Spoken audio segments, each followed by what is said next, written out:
In this video, we're going to be going over how to make a module inside of CRM completely using AI, using ZIA's new LLM functionality that's baked into Zoho's CRM. So before I jump in, I do want to ask, if you find the video useful, please be sure to like and subscribe down below. Leave us any questions, video requests, or feedback down in that comment section. And as always, just head on over to Zenatta.com and click on book a meeting if you'd like to chat about how we can help with your Zoho installation. Before we jump in, we are actually going to go into a demo account and build this out together. I just want to give you a quick overview using Zoho's kind of news post on this new functionality. So again, this is making a module using a natural language prompt. Really here up at the top, they've not buried the lead. This is what this looks like. So we're going to create a module using ZIA. We're essentially going to add a couple sentences about what that module is, define it as either an organization or a team module, and then just kind of take a look at what comes out and approve it. So again, that goal being, let's cut down on a lot of the time that goes into manually selecting modules and fields. Let's also use the AI to get some ideas around best practices, right? Like there could be something that it provides you that you might have not come up with independently. The way this is going to work is either through the Ask ZIA interface or through the module builder page or via quick create.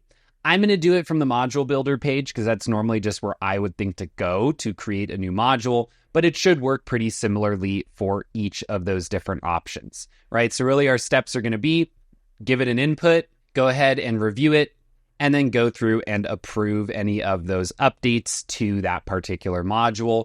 And then from there, we are essentially good to go. So with all that covered, let's jump on in and actually build a module together. First thing we're going to want to do is make sure that you're in the new UI. This is only supported in the new CRM for Everyone UI. You can come here, make the module, and then change it back. That's what I'm going to do. So in my case, first thing we're going to want to do is actually go to the Smart Prompts menu and make sure that we have ZIA LLM activated. You, I believe, can also do this with OpenAI. I've been kind of moving a lot of things over to ZIA. I'm seeing similar effectiveness between the two, so kind of nice just to keep everything in-house. So once you have this turned on, which really is just that click of a checkbox, you'll jump over to your modules and fields section.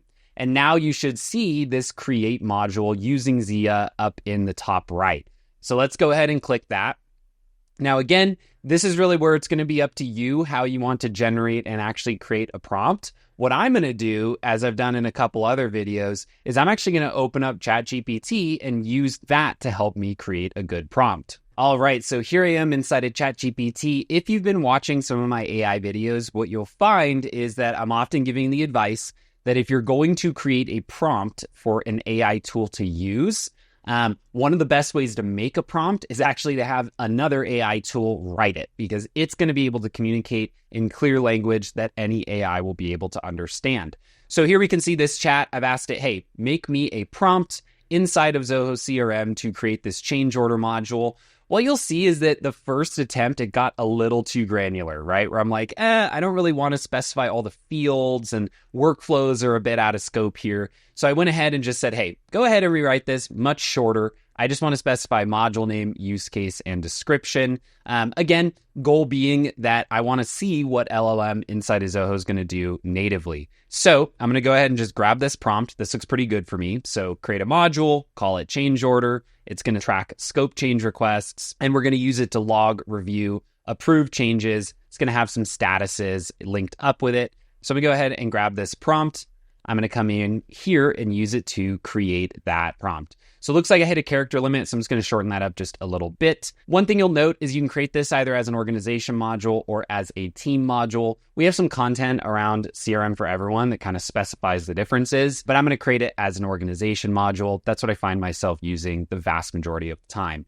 So given this prompt, let's go ahead and click generate and just see what happens, right? First time for me doing this, so I'm going to be as surprised as you. So this is going to spin for a second, and we'll be right back when it's all done. All right, so just like that, module is ready to be created. Let's take a quick look at what it did here. So it assigned it a name, an owner, an ID, and a pointer to the deal. It made that pointer to the deal required, which is in fact what I would want. It would never make sense to do a change request not linked to a deal.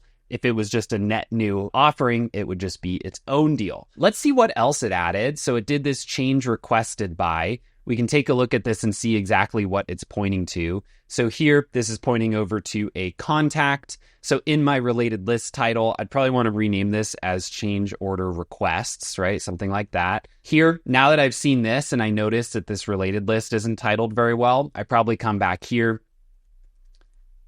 and change some of these other ones, just making sure that like when I'm in a deal and I look at the list of change orders, they're named appropriately, right? So quick tip here that I'm seeing right out of the gate is make sure to actually review each of these, especially the lookups, and ensure that the specific links are actually making sense and that the related titles are appropriate. So here I see another change review meeting, which is pointing to a lead. And I'm like, I don't really think I need that, right? That doesn't really make a lot of sense. A change request would normally not be done at the point where something is a lead. So I'm just going to delete that field, right? I don't really need that. Otherwise, it's got our change approval statuses and comments. Right off the gate, I'm looking at status and I'm thinking, hey, let's make sure that these have good options. So pending, approved, rejected. Those are pretty good. You might want to have one called like in review, right? So that you can know like, hey, I've submitted this to the approver. But other than that, I like the other three that it included by default. I might add a default value like pending, right? So little tweaks or changes that I may want to do. Other than that though, this looks really good as a baseline. If I want to add more fields, I can do that directly through this interface. Or of course, I can create it and always circle back to add fields later. One thing that is important to note, this is not one and done, right? So I use it to make the module, but then I can make adjustments to that module just as I always have by adding fields, by adding workflows, deluge functions, things like that that are going to make life a little bit more easy. So I'll go ahead and click create here. Last thing we need to do is just determine what team space it should be appropriate for. I'm using it in my kind of general one here. And then choosing what types of roles and profiles are going to be relevant for this module. In my case, I'm just going to keep this as admin only, but of course, you'd probably expand this to particular users where it's going to be relevant. So I'm going to click save. Now it's making the module, right? So we've approved its suggestions. We've highlighted any of those changes to the fields that we'd like to see. And now that module has been created and deployed into my account. As I mentioned, from here on out, now this is just a normal module. So I could always come back in, add additional fields, remove additional fields, write functions that are going to take actions based on this data. But it's just cut out some of that initial time of me making the module.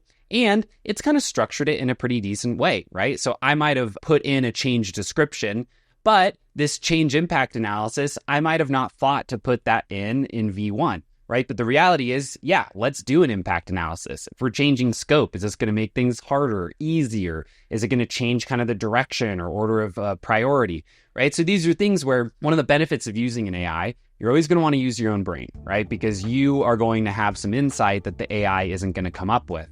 But the opposite is true. The AI might also come up with something that would have been a blind spot for you that you might have not thought of, at least for version 1 of a particular module. So I really like this feature. I'm going to start using this a lot of the time for making the initial module, but I'm always going to circle back in and actually take a close look and make sure that it's going to do everything that I want it to do, because I'm going to have preferences and opinions that the bot might just not capture right out of the gate. So with that, we've actually created a module. I think we've covered everything that we need to cover here today. Quick recap of steps. Jump into Smart Prompts, turn on ZIA LLM, make sure that you're in the CRM for Everyone UI so that this is available for you, and then go ahead to that modules page, insert your prompt, use a GPT to create it if you want to, or you can always type your own, and then just make sure to review each of those fields. Special call out there for your lookups, just making sure that you give those good related list names. If you make a lot of modules and you're not naming those as you go, you're going to regret it later when you have to kind of unwind that situation that you've added to your CRM. So with that, I think we're ready to wrap up here for today.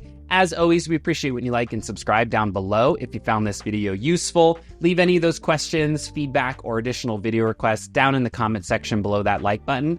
My name's Tyler Colt, and I will see you next time.